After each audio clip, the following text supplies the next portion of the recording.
Hi guys, and welcome back to the FPL Duo. We're back for another stream. It's been a while.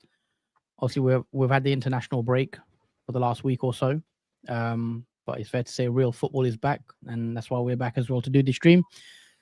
How you doing, Jordan? How's your sort of week been with the break from FPL? Yeah, it's been very nice. I think now is the time to obviously come back and return with a clear mind, rejuvenated.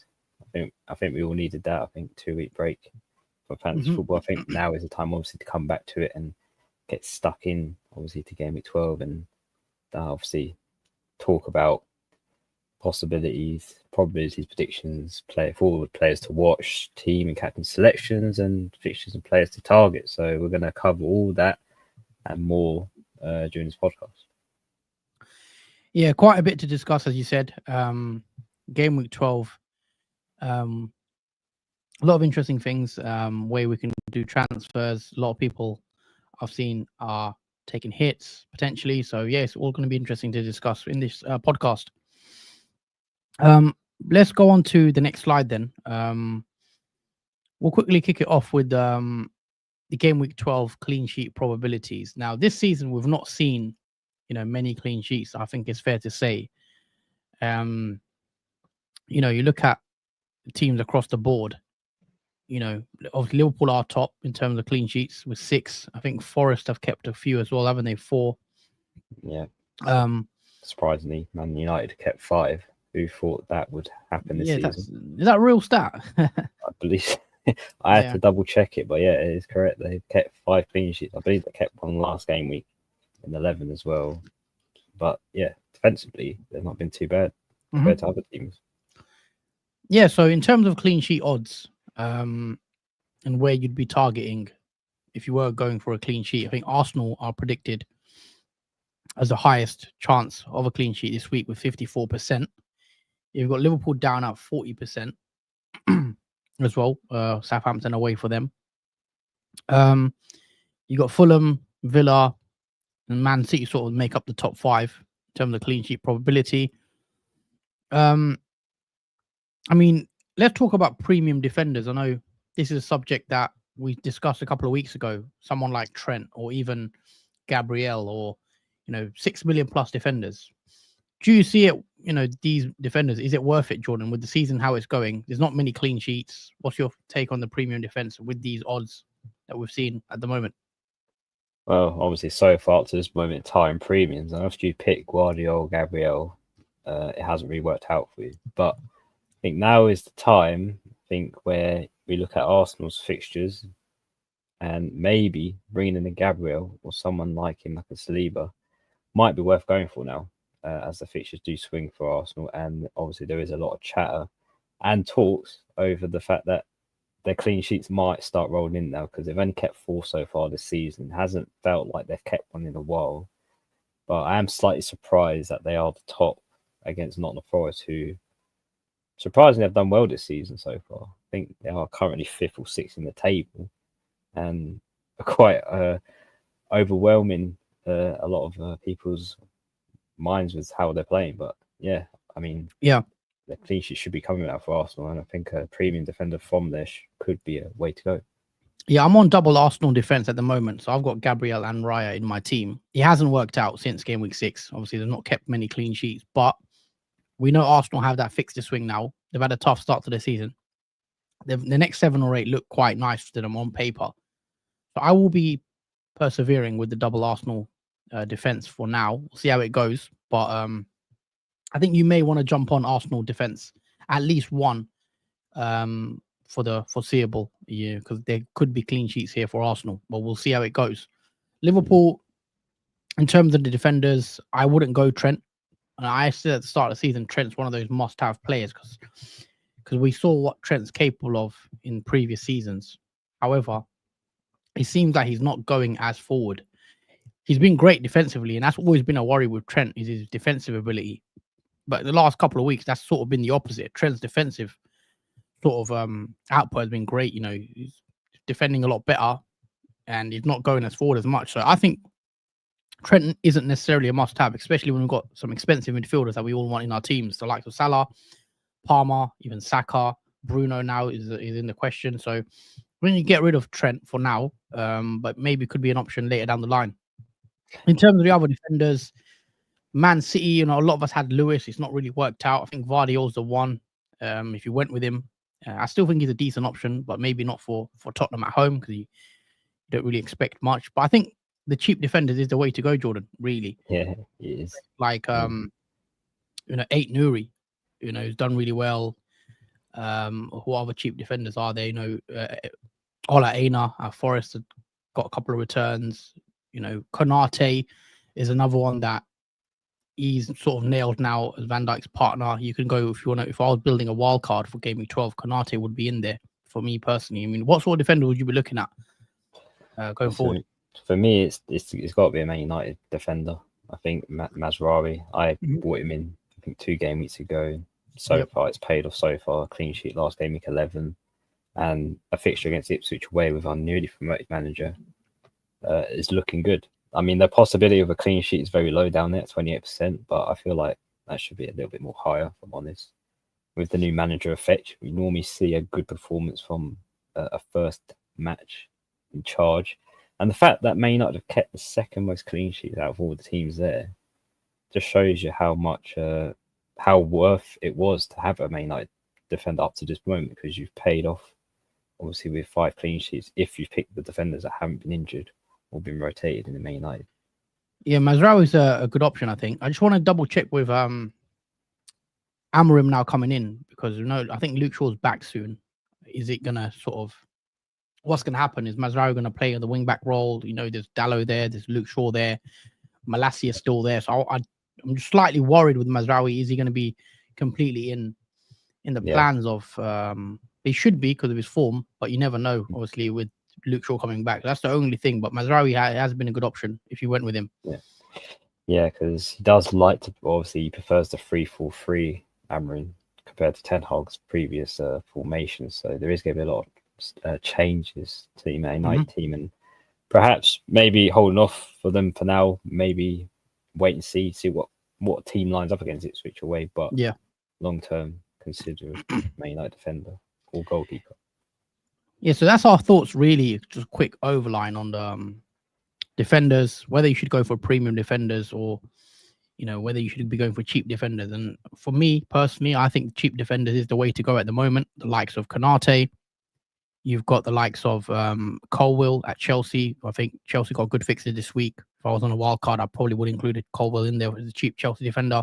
Man United, we mentioned with Mazraoui. You've got the likes of 8 Nuri, who I think is a lock if you're on a wild card. If you're not, it's a good transfer in with good foreseeable fixtures in the future, I should say. So those are sort of players that we're looking at in terms of clean sheets. Not much, really there for clean sheets. So going cheap on the defense makes sense, and spending that money in the forward line. Let's bring up the next slide then. Take a few comments as well. So Manish says captaining Salah. We'll come on to our Game Week 12, team selection in a moment. Good evening, lads. Hope you're both well, says Harry. Hope you're well, Harry. All is well. Yes, it's a wait and see for me with Man United defense. We need to know who he likes. Sort of echo that as well from Cole. Transfers in is an interesting one. I always like looking at this part of the video, especially when it's an international break, because obviously we had a couple of weeks off from football. It feels like it's been a while. But let's talk about transfers in. Where do you want to start, Jordan? In what player do you think is interesting on this list? The one that caught my eye was interesting because I thought this player would be much higher in the table. But João Pedro, I know he only played about 12 minutes, but his impact from that 12 minutes being on the pitch was a great turnaround for obviously Brighton. And in terms of in terms of his numbers, 200,000 transfers in, but he's only 8th most transferred in player. I think he's had a price rise as well last night. Yeah, he has had a price rise. 5.5 now. Yeah, so he has had a price rise, but I thought he'd be much higher, I'm honest, than a few of the players there, like Smith Rowe and Virgil van Dijk. Quite well, even though it's a few thousand difference, I thought he'd be much higher in the table in terms of transfer ins. I think that will go up. I think people are worried because the last international break, if you remember, he got injured. during the international break, and I had him in my team, and I had to take him out sort of last minute. Yeah. But yeah, João Pedro is one that I'm actually looking at myself bringing into my team, spoiling the team selection part of the video. But I am looking at João Pedro, 200k so far, 8th on the list. That will rise, in my opinion, going in closer to deadline on Saturday. Salah, again, no surprise, really tops the transfer list for ins so far. That's only, we're only on Thursday as well, so there's a lot more transfers to be expected. He's going to be a popular captain against Southampton, especially with Southampton missing Ramsdale, I think, the goalkeeper. They're missing Bednarek as well, who's one of their main centre-backs, so could be a good game for Liverpool. Bruno Fernandes is another one, interesting, because obviously very early on in the season, a lot of managers wasn't keen on him. We know Man United struggled with the form, but they've got a new manager now. They had a couple of decent fixtures or decent results under Van Nistelrooy. Excited to see what Amorim can do. I think Bruno is a good option this week. Is it Ipswich for Man United? Yeah, Ipswich away for Bruno. The interesting thing with Bruno Fernandes is I wouldn't transfer him this week. Obviously, we mentioned to hold on to Man United assets, but it's how Amorim's going to fit Bruno into his formation, because the way obviously Bruno plays against Ten Hag is going to be quite not difficult, but it's different. It's going to be interesting how he fits and incorporates Bruno Fernandes, and if he still has that attacking threat that he did have with obviously Ten Hag. But yeah, interesting one player to look at. Yeah, I definitely think Bruno is one you guys could bring in this week, though. I think he's going to be integral to this Man United team still, in terms of goals and assists. So I am looking at Bruno myself. I might even take a hit to bring Bruno in this week because he got that double haul last week, I think it was. And I like Manchester United's next 2 fixtures. After that, it gets a bit tricky. So I think they've got Arsenal coming up shortly. So if you're going to bring Man United assets in, I think it is now, guys. You have to do it now for the next 2 at least, with Ipswich and another decent game. But yeah, in terms of like Man United assets, he's right up there for me where I'd be looking at. Does it surprise you? Obviously, let's move on to the transfer outs, because I thought Haaland would be the top player, but obviously injured Trent, that's just above him on 70 plus transfers. Is that quite a surprise that there's not as many Haaland transfer outs? Maybe people are giving him one more chance against Tottenham. Or if we take out Trent, or who's flagged currently, I don't know how serious that Trent injury is. I don't believe it's serious. I think it's just he was subbed off the last game because he felt something in his calf, I think it was, or his hamstring. But I think he's fine. So Trent should play. But I still would probably be getting rid of Trent just because that money allows you to upgrade elsewhere. I'm not surprised Haaland's up there. I'm looking at selling Haaland myself. I haven't done it yet. I haven't hit the button. But I am looking at taking Haaland out to upgrade the rest of my team. And as I said, I'm not really looking at captaining Haaland for the foreseeable couple of games. So if I can get away without captaining Haaland for the next 5 or 6 games, I could be tempted to spread the money and bring in 2 players in that top 3. Isak's another one we haven't really spoke about. Isak's 3rd on the list, 245,000 transfers in. He could be a great replacement for Haaland. And it allows you to have João Pedro instead of like a Archer who I've got, which allows you to sort of bolster your team. Yeah, absolutely. Isak's found his shooting boots now. I think that's 3 returns in the last 3 game weeks for him. And yeah, it looks like he's gaining a bit of momentum in terms of his attacking threat now. He was a bit quiet at the start of the season. I think a lot of us had him from game week 1. Didn't really have an impact. I think he got 1 assist in the first 3 or 4 game weeks that he had. So it was a bit underwhelming considering the fixtures Newcastle had, but it looks like he's found his form. Yeah, I'm definitely looking at Isak as well as an option. Solanke is interesting. 183,000 out for him. He's got Man City next, we know, so it's a tougher game, but interesting to see he's that high up. Luis Diaz 5th as well, one that is surprise, I think, for me. However, with the international break, he could get a rest for Gakpo. Wissa as well. I don't know. He's top 5, but he's flagged. What's the situation with Wissa? I'm not sure with Wissa's. I'm not sure it's a injury or it's just one of those obviously a lot of players have taken it as an injury, but they're not injured. So I think it's one of those type of flags. Smith Rowe with 207,000 transfers in as well. So they've got Wolves next. So it's a decent fixture for both teams. Virgil's up there as well. Quite surprised, but Liverpool have kept the most clean sheets, and there is the potential Liverpool can score from a set piece against Southampton because they're missing their main centre back and main goalkeeper. Just one to watch for if you Virgil Kanate. They could do well on a set piece. I am surprised that the Spurs assets are being sold in terms of the attack, though, Solanke and Johnson, even though they have Man City, because the way we've seen Man City play in the previous game weeks, I don't think that's a bad fixture for Spurs, and possibly could be a high scoring one if we see that Man City's defence is still all over the place and Spurs like to play that high attack. Yeah, I don't think that's a bad fixture for Spurs. I can definitely see them getting a goal at least. We know they beat them in the Carabao, but it was a rotated side for Man City, so we'll have to see in that regard. But those are sort of the transfers in, guys. Let us know, is anyone on this list that does surprise you or that you think, you shouldn't be transferring out, like Trent up there in the number 1 transferred out. What do you guys think of that? Let us know your thoughts in the comments. And also, guys, don't forget to hit the like button on your way in. It really helps support the channel. Let's move it along then to the next slide. Our sort of players to watch, I think, now. First ones might not come as a surprise. I've been speaking about this guy for even before he scored. I actually mentioned, I know he got the haul. How many points? He got a goal and an assist off the bench against Man City, didn't he? Yeah. But I was speaking about him before that because I knew he was coming back from injury, and then obviously he sort of announced himself played 25 minutes, got a goal and an assist in the 2-1 win against Man City just before the break. Feels like such a long time ago. Brighton have a great run of fixtures now. They've got Bournemouth, they've got Southampton, they've got Fulham, Leicester, Palace, West Ham, and then Brentford. They don't have a tough game on paper, arguably, till Villa are away, which is the end of the year in Game Week 19. So I really like João Pedro at his price, 5.5 million. Very low ownership. That will expect to rise. He has 3 goals for the season. And yeah, it's just a fixture that appeal to me. I think you could go Welbeck. I think Welbeck is also a great option if you want to spend that extra, I think 5 million. I think Welbeck's about 6.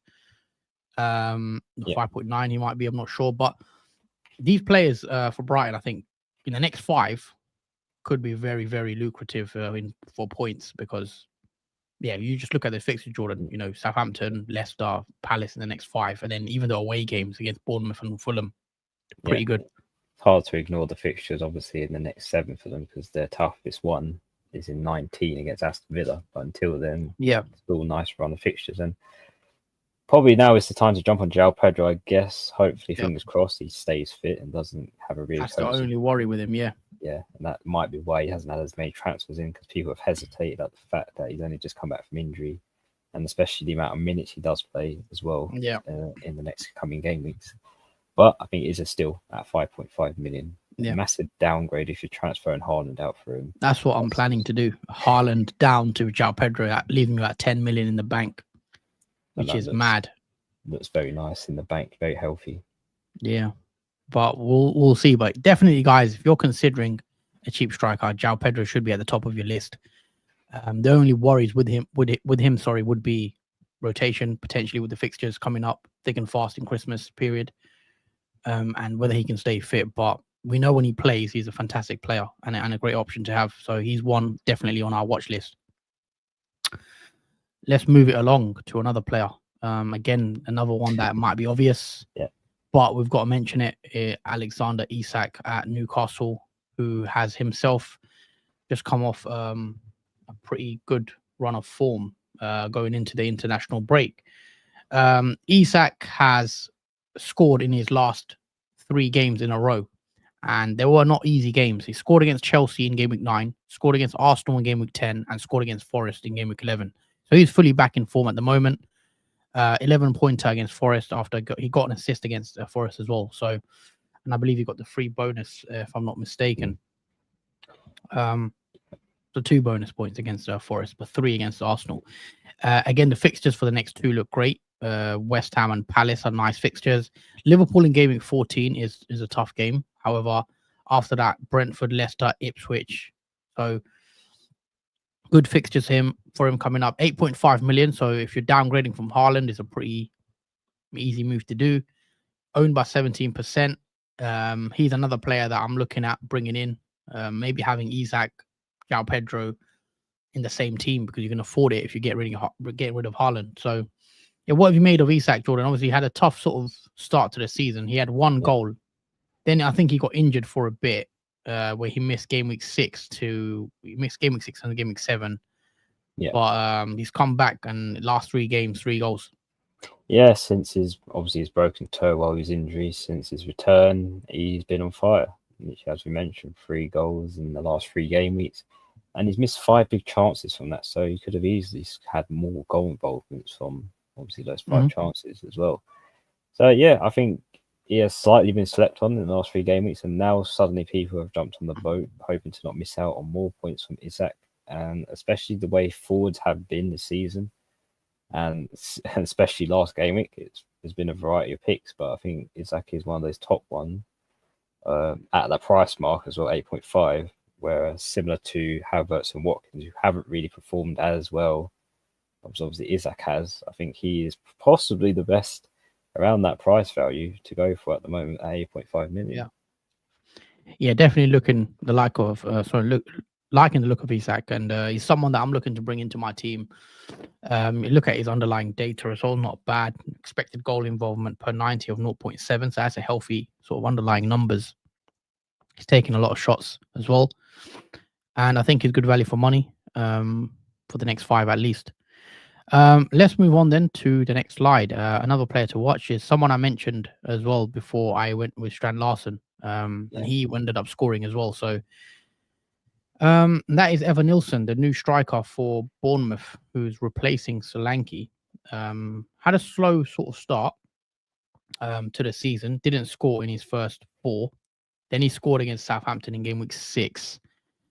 But then, similar to Isak, he scored 3 goals in his last 3 games as well. And they've been tougher games on paper. Villa, he scored against them in game week 9, scored against Man City in game week 10, and also scored against Brentford in game week 11. He was someone that I was looking at bringing in instead of Strand Larsen. I went to Strand Larsen, but obviously, Strand Larsen has good fixtures coming up as well, so I'm not too worried about that one. But he's got some nice fixtures as well, Evan Nilsson. So Brighton, Wolves next, Spurs, Ipswich, and West Ham after that. So the next 5 look good. Even Spurs, I think that's a decent fixture for him with the way Spurs play. Man United away, we'll have to see how Man United do. Palace, Fulham, Everton. He's got really good fixtures, only 5.9 million as well. I think he represents good value for money. What have you made of the new striker at Bournemouth, Jordan? Yeah, it took him a few game weeks to obviously get integrated into the Bournemouth team. I think he's found his place at Bournemouth, obviously replacing Solanke, and it seems to be working out well for him. Obviously 4 goal involvements, no assists, so he does take it on himself to score when he has the chances provided to him. And also the value for money at 5.9 million. Again, another cheap player that you could possibly obviously remove Haaland for and save you a lot of money in your team. The best differential, I think, at terms of forward at 1%. So hardly anyone owns Evan Nilsson, which slightly surprising. Maybe he's got under the radar a little bit. Maybe people start to see it now, obviously from the goals he's scored previously in game weeks. But again, nice fixtures. Tottenham, I wouldn't say that's a bad one either because they're defensively poor. So that's another opportunity for Evan Nilsson to score in any of those next 5 fixtures coming up for him. Yeah, I agree. It's someone that I sort of do regret not bringing in, but you can have a front 3 of Evan Nilsson, João Pedro, and Isak, and I think that costs less than or nearly the same as Haaland. So there's that value there when you go. There's so many good options this year. We haven't even mentioned Chris Wood. We haven't mentioned, Welbeck, or sort of did, but there's so many cheap strikers there now that are actually good options. And usually in the last few years, it's only been Haaland and no one else really. But there's loads of 6 million forwards this year that are getting goals. Cunha is another one that we've not mentioned. He's doing really well.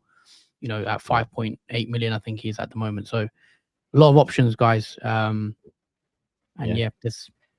And very cheap options as well. I mean, even the lap from Ipswich, a newly promoted team, doing outstandingly this season. I mean, that's 6 goals and 1 assist so far for him at 4.7% ownership. So again, another example of a forward differential. Yeah, that's what I'm looking at and spending my money in midfield with Salah, Palmer, Saka, Bruno. And that's why I'm going to restructure the team when I take Holland out. Let's move on along then to the next slide. These are just some quick match predictions.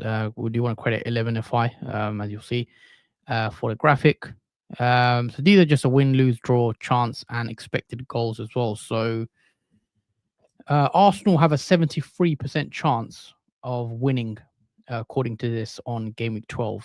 So, you probably want an Arsenal asset, maybe in defense. Clean sheet is given 54%. So the odds are slightly different to the other, obviously, odds because it's a different model. But yeah, Arsenal are expected to score at least 2 goals. Yeah, so what we're trying to say, Arsenal, you want to start targeting some of their players, whether it's one defender. I think Saka, there is reports that Saka is facing a race in time to be fit, but we know with Arteta, he's probably just bluffing. So I think Saka will be fine. I think Arteta's just saying that. Palace are given quite a decent chance, 54% chance of a win, which against Palace. So Watkins might be, Rodgers, if you've still got him, is a playable fixture. Bournemouth and Brighton is a good one as well. It's sort of an even game. 2 good teams on having 2 good seasons. So Evan Nilsson or João Pedro up against each other should be a good game to watch. Everton and Brentford again. Mbeumo's there, who's a popular asset. Wissa, if he's fit. Not a bad game. They're given a 33% chance of a win, which is a surprise. I know he's away, but Everton 41% seems high. Yeah, and considering Brentford haven't kept the clean sheet yet this season, so far they're due for one. So maybe there is one in that game. Yeah, 24% chance of a clean sheet for Brentford. But yeah, as you see, the clean sheets odds are fairly low, bar the Arsenal, who've given 54% on this model. Fulham 36% chance of a clean sheet, but 56% chance of a win against Wolves, which it seems quite high. I know Fulham having a good start to the season so far, but Cunha's on really good form. Aït-Nouri's there. Smith Rowe, if you want to go for a Fulham option. Strand Larson, who I went with last week. Really wish I went with Cunha because obviously he goes and gets 2 goals and also no goal and an assist, wasn't it? Goal and assist. And Strand Larson got nothing, but I'm hoping Strand Larson can outscore. I might even do a Strand Larson to Cunha sideways switch because I just think Cunha is worth that extra. Because he's sort of the main man. Everything goes through Cunha. Ipswich, man, you talked to us about this one. Man United are given quite a big chance of a clean sheet. At 49% chance. Is that win, isn't it? 49% of a chance of a win. 49% of win and 20% chance of a clean sheet, which surprising that's low. I thought it'd be, well, again, it is a away fixture, so maybe Man United might struggle a bit against Ipswich, but it does depend on how they obviously react to obviously Man United. I think Ipswich probably score. I can see Ipswich getting a goal, but you'd expect Man United to win this one. Amram's first game. They'll be up for it. So, yeah, Bruno, I think is a good pick. We've mentioned I'm looking at Bruno for this game. Could be potentially a haul-worthy sort of fixture for him. That's really the only play I'm looking at. I wouldn't be going near Garnacho, I don't think yet. Not sure how nailed he is, whether he prefers Rashford, Ahmad, etc. If he brings Anthony back, who knows? Leicester, Chelsea. Chelsea given a 58% chance of a win, 31% chance of a clean sheet. We know Chelsea, if you've got Palmer, if you didn't want to go Salah for some reason, I think Palmer could be a decent option against Leicester as a captain. 2.06 expected goals in that game for Chelsea as well. So it's a decent fixture for Chelsea, and you can see someone like Palmer getting you a couple of returns in this one. Yeah.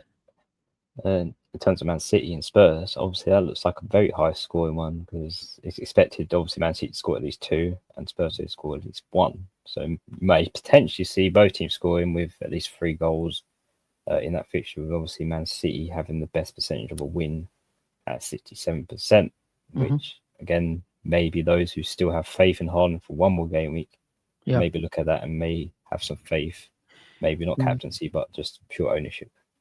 Yeah, I think Haaland still could be a good game. I know I'm looking at selling Haaland, but we know Romero and Van der Ven could be missing for this game for Spurs, and we already Spurs weak back line. Two of their best centre backs out. This could be even a better game for Man City assets. So if you've got Haaland, he could do well. But we said that last week again with Haaland as well, and something's not right with City. So we'll see. But there's going to be goals probably in this one. And Man City do need a win after coming off 3 losses in a row, which is the first time ever. 4 losses all comps, wasn't it? Yeah, 4 losses in all comps, 3 being in the Premier League, and they need and are due for a win, I think, and maybe they do get it against Spurs. Yep, we'll see. Should be a very good game to watch. Newcastle, West Ham, again, Isak, definitely up there. I think Anthony Gordon could be a good shout as well. If you want to go Anthony Gordon, I think he's a good option. Newcastle 61% chance of a win this game week with 2.17 expected goals. So there should be a couple of goals in this one as well. Southampton, Liverpool is another. Liverpool with the highest percentage of a win this week. I think 70% chance of winning according to this model. 2.4 expected goals for Liverpool. So we know Southampton are struggling. They're quite poor start to the season with Russell Martin. So Salah, I think, is going to be standout captain. Is there anyone else you're looking at really, Jordan, in terms of captaincy, or are you firmly locked on Salah or anyone else? He is firmly locked on Salah, I think, in terms of captaincies, because we did see, I think, the result against the Liverpool Southampton 9-0, and ironically, I think Salah did blank in that fixture where they did score 9. But again, very unfortunate and very rare that's going to happen again. So yeah, definitely for me, Salah is the captain for me this week. Yes, I think it makes sense. A lot of people will be on Salah captaincy. But yeah, Southampton, you'd expect Liverpool to, even if it's an away from home, but you'd expect Liverpool to get a comfortable win coming back from the international break. But definitely, there could be goals in this one. So I'd be backing Salah for this game. Moving on then to the next bit, our goal probabilities as well. So we've already sort of touched on this. In terms of, that Arsenal Nottingham Forest game, there's a 31% chance of more than 3 goals. Same with the Villa game. Same with the Bournemouth and Brighton game. These games are expected to have more than 3 goals a game, or have a decent chance. Even the Aston Villa Palace game has a 57% chance of more than 2 goals. So you look at these odds, you probably, if you've got players from these teams, they're predicted to be high scoring games. Even Everton Brentford is a 51% chance of over 2 goals. So again, it is just a model, but I can see this being quite accurate as well, because these are games where it's hard to call. So they could be, and especially after the international break, I always find it you do get mad results. You get a lot of goals as well sometimes. So yeah, definitely the results are always screwed and very unpredictable. First game weekend, as we've seen in previous international breaks, where results have come out shocked. Yeah, players have been away. Some other players haven't been as away with the international team as much, so they got a longer sort of team training. But yeah, it's going to be good to see game week 12. There's a lot of interesting fixtures. And then those are the rest of the probabilities, guys. Man City and Spurs one is very interesting. Obviously, a lot of chance of goals in that one. So Haaland might, be a good option to still keep, because Spurs' defense is struggling. And yeah, they might be missing Van der Ven and Romero as well. Moving it along to predicted goals as well quickly, and total goals expected after 5 game weeks from each team. These are predicted goals for the next 5 games, right? Yeah. At the top, we've got Man City expected to score 12.8 goals from their next 5, which is interesting. Arsenal and Liverpool make the top three, which isn't really a surprise. Those are the top three teams in the league. Chelsea are there. You sort of expect Chelsea to be in the top four as well this season. That's sort of the best top four teams. Newcastle, Spurs, Villa, Brighton, Bournemouth, and Brentford. And these are teams sort of, we've got all our teams are really full of these teams. We don't really have much from the other teams, the bottom, in terms of the attacking players anyway. Most of our attacking players we're going to have in our teams are from these 10 teams because they're more likely to score goals. Is there a game week that stands out to you in terms of a high number? I know game week 16 for Man City, 2.53. Who do Man City have in game week 16? It is Man United at home. Interesting one. Yeah. 2.5. So their highest expected goals is against Man United, which is interesting.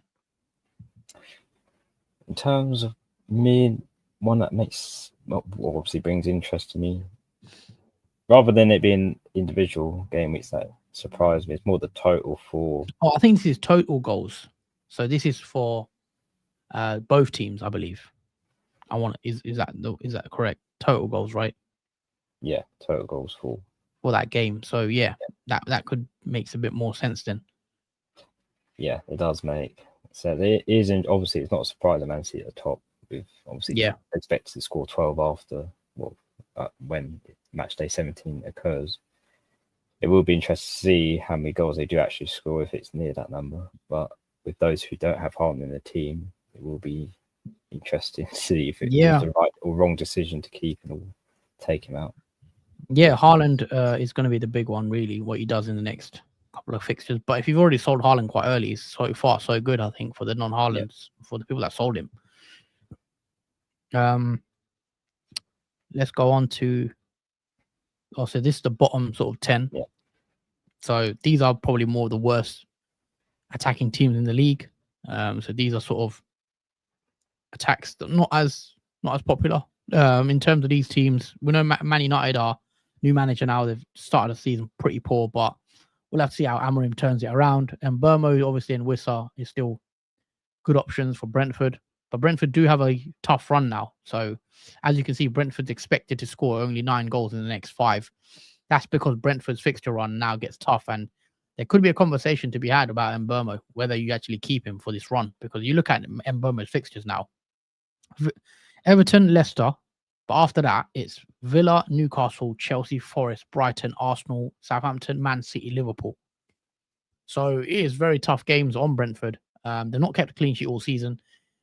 I think after the next 2 games, Mbeumo could be on a potential sell because of the fixtures.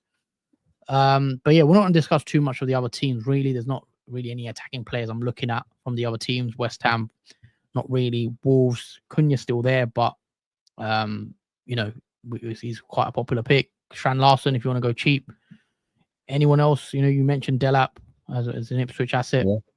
Yeah, as a third option in terms of forwards, if you're looking to obviously bench him or play him in certain matches, I think Delap is the probably best option around that price mark for Ipswich.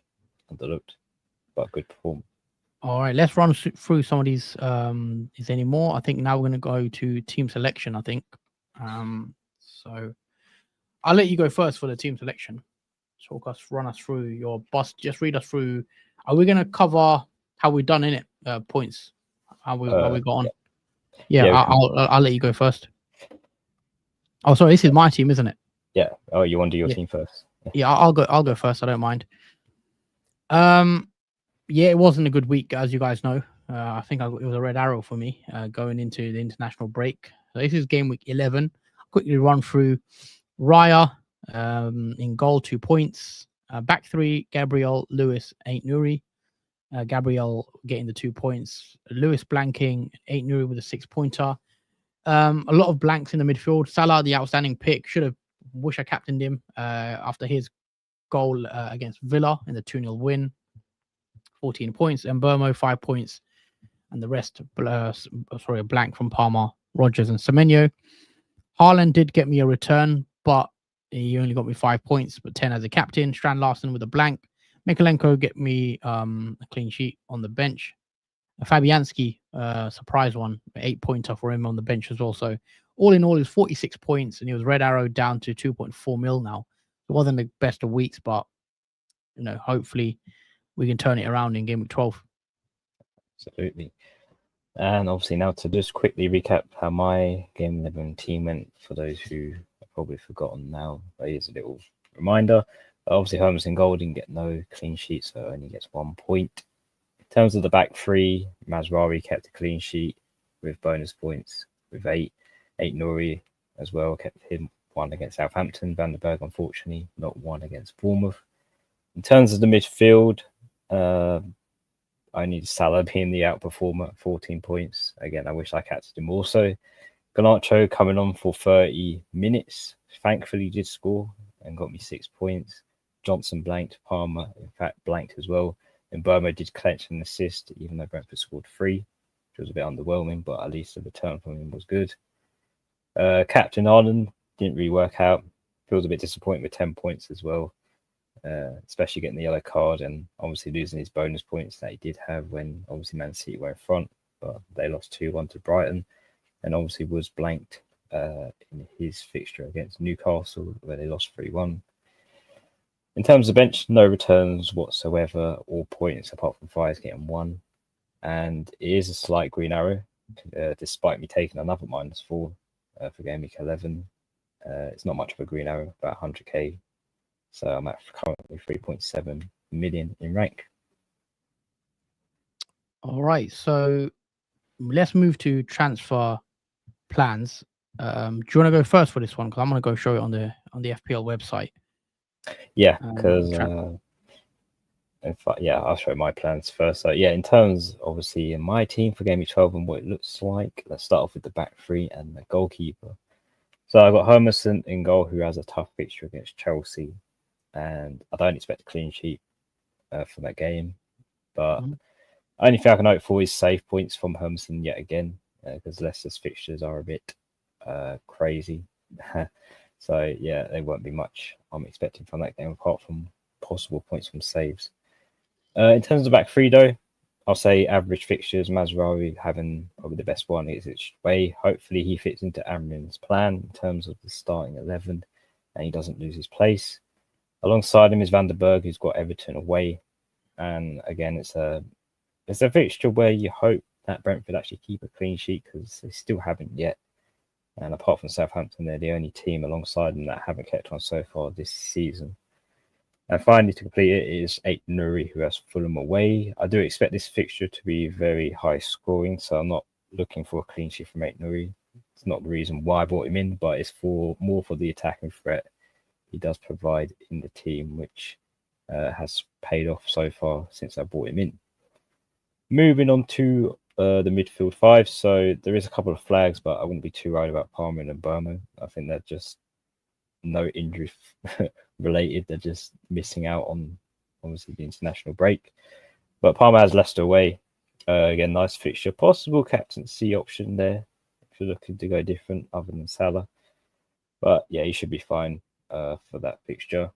Again, same with a Burma. I haven't heard any such issue with him either, but he is currently flagged. He has Everton away. Nice fixture again. Expect Brentford to go on to win that game, and obviously for there to be goals involved. And yeah, another good fixture in terms of that midfield. Now, this is the interesting one because Brennan Johnson's been transferred out, like we saw on the transfer page. I think it was the 10th or 8th most transferred out player so far this game. He has Man City away, which I don't think is a bad fixture at all. I'm quite excited to see what Spurs actually do in that game, as we spoke about how many goals we sort of expect in that fixture, not just from Man City, but in fact also from Spurs, because Man City have only kept 2 clean sheets this season. So I do expect Spurs to score, and hopefully that does come from Brendan Johnson. Moving on to Salah, who's obviously the captain pick this week. We spoke about that against Southampton away. Not really much to say with that one. I think a lot of people are going to go in that direction just because of the fixture and the form Salah is currently on. And finally, to complete the midfield 5 is Garnacho with Ipswich away. Again, have to hope, wait and see if Amrin prefers Garnacho over maybe Ahmad or other players in that position, but hopefully he remains in place. And finally, to complete the front two and the bench order, so we got Haaland, who has Tottenham at home. Again, this is probably the last game where people are thinking to keep Haaland in. Like, this is the final straw. No excuses now for Haaland. If he doesn't perform well, or Man City altogether, then he's possibly going from a lot of teams a lot more going forward into game week 12 afterwards. So this is a make or break, I think, for Haaland owners. Next to him is Woods, who's got Arsenal away. It's a tough fixture. I'm not really expecting much from Nottingham Forest. It is a lot to ask for, but they have performed really well in terms of where they are on the table. Maybe we get a shock, maybe not in terms of that fixture, but Arsenal are looking for those 3 points and hoping to stay in that title race. Quickly on the bench, we've got non-playing goalkeeper Vardy Morrison's got Everton away. Keane's got Brentford at home in the first team bench. Fies second, Chelsea at home, and Wheatley non-playing forward. He's got Ipswich away. Now, I did say before the international break and the knee-jerk reaction that I would possibly roll the transfer if there weren't any issues in my team. And as far as I'm aware, there is no issues in my team, even though I've got 2 flags. I believe Palmer and Burma are fine. So I am going to roll the transfer over into the next game week and not making any changes this week going forward. You're not tempted to do Haaland to Isak, João Pedro, all the other strikers that we mentioned, because you're not going to captain Haaland this week. No, that's right. I'm not going to captain Haaland this week, but considering he's been transferred out a lot, I'll give him one more chance to get Tottenham, see if I can get any more points from him in that fixture, and possibly look to sell him in game week 13 to possibly bring in one of those forwards that we've mentioned into this. Interesting. I'll bring up my team, on my bus team quickly, so just bear with me while I share my screen.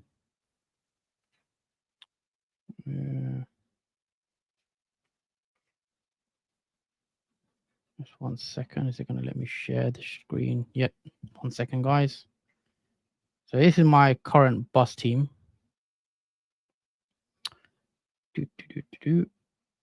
Hopefully, let me move this. I am intrigued to know the plans because obviously so many flags. I don't know how. I just realised how many, but they are 3 flags or 4 on the bench, but with Greaves if you include him. But currently my bus team: Raya in goal, back 3 of Aït-Nouri, Lewis, Gabriel, midfield 5 of Mbeumo, Palmer, Semenyo, Rogers, and Salah, captain. Up front, I've got Haaland and Strand Larsen. And on the bench, I've got Fabianski, Archer, Mikalenko, and Greaves. Now, definitely captaining Salah.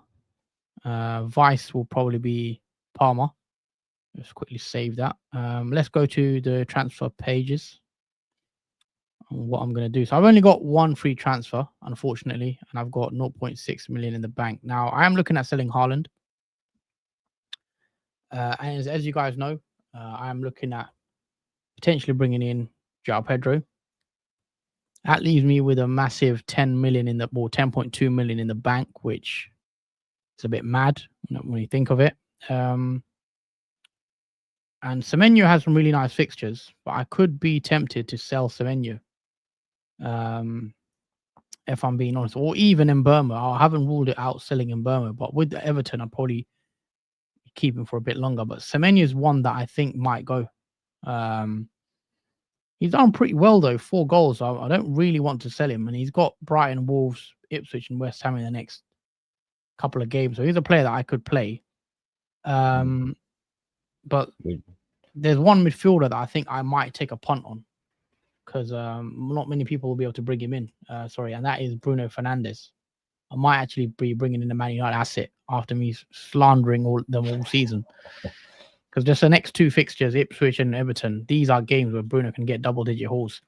After that, it's quite tough, though. Arsenal, Forest, and Man City. So these are 3 games where Man United, you may not see them win one of these games. They are tough games, but after that, it gets a bit better. So I'm tempted to just go the next 2 with Bruno. It's not 100% that I'll go for him, but I do like Bruno as an option. And then maybe even Archer out, who I sort of regret bringing in, but I had to for prices at that time. And Isak. I'm not ruling out a -8, guys. -8. I think I've sort of had enough of my team. I don't really like the way it's looking. Bruno, Isak, João Pedro. These three are exciting players to bring in, I think. And it makes my team look so much stronger, in my opinion. And I definitely like this more than having Haaland, Archer, and, Semenyo. So either Haaland, Archer, and Semenyo, or Fernandes, Isak, and João Pedro. And I know which one I'm taking, especially I'm not going to captain Haaland for the next 5 or 6 games.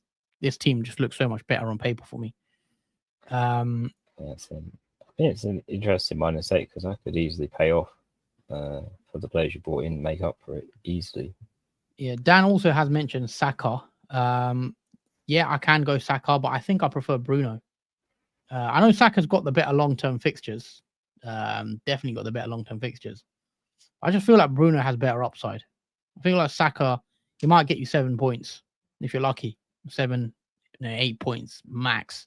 I think Bruno can go and get you 10, 11, 12 points. Look at his last 17 points against Leicester, 10 points against Chelsea. He's just more likely to get you a big haul. I think Saka's just more, he's not as explosive as a Bruno. So that's why I'm tempted with Bruno, but Saka isn't a bad shout. I could still afford Saka. Still leaving me 2 million in the bank. I could even do, next week if I really didn't want Strand Larson, I could go to his mate Cunha. Still leaving me 1 million in the bank. So much you could do with that money. I can move up. I don't know. Trying to think. Lewis up to. Can I go to Konate? Let's have a look. Yeah, I can go to Konate. So there's so much. Getting rid of Haaland allows you to do, which is now tempting me to do something like that. Let us know what you guys think in the chat, guys. Do you think I should get rid of Haaland? I am seriously contemplating. I'm 90% sure Haaland's going. It's just, do I want to take the minus hits? Because if I do start Haaland to João Pedro, I might delay it for a week and then have 2 free transfers, get Haaland and another midfielder. But that hit could be worth it, I think. Even a -8 could be worth it. Like, I know I don't really like taking, but I feel like I need to sort of change my front line. I'm not happy with it at all with Haaland and Archer and Strand Larson. So yeah, it's a definitely bigger improvement from not having Haaland in your team. Definitely wish I had a wild card at this point.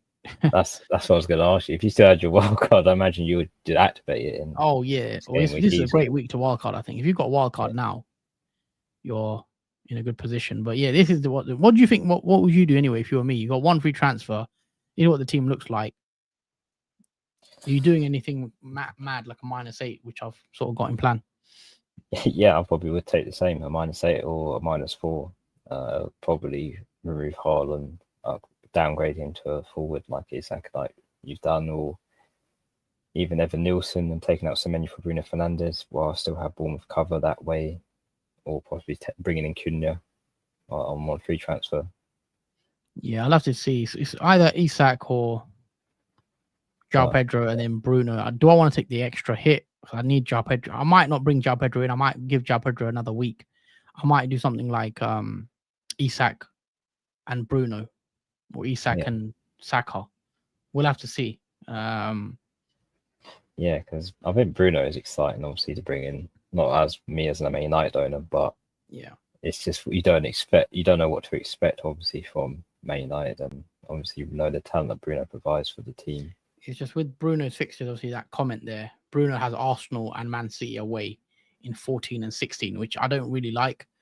Could be tempted to go with Saka in that regard, because those 2 games you don't really see Bruno doing much. But the next 2 anyway, Bruno could go really big. Let's take a few comments. Yeah, don't forget to hit the like button, guys. If you're still watching, make sure you hit the like button. Make sure you're subscribed to our channel as well, please. Which duo for Game Week 12? Haaland and Larson, or Saka and Havertz, or Saka and Isak? Probably Saka and Isak out of those options. Yeah, that's what my eye was drawn to, Saka and Isak. I'm not keen on the other 2 options, Saka and Havertz. Not a fan of double Arsenal attack. Yeah, not keen on double Arsenal attack at the moment. No international break until March, says Joseph. Yeah. Got a good break now until no international break. Just the Prem football now. It's the business end, or it's the sort of the serious part now of the season. Good evening, lads. It's Coanda. Did Calvert-Lewin out for Isak this week? Bent Johnson or Strand Larson? Strand Larson, I think, for me. Strand Larson's Fulham away. It's a tough one. Yeah. I just think Spurs are going to get something out of that Yeah. game.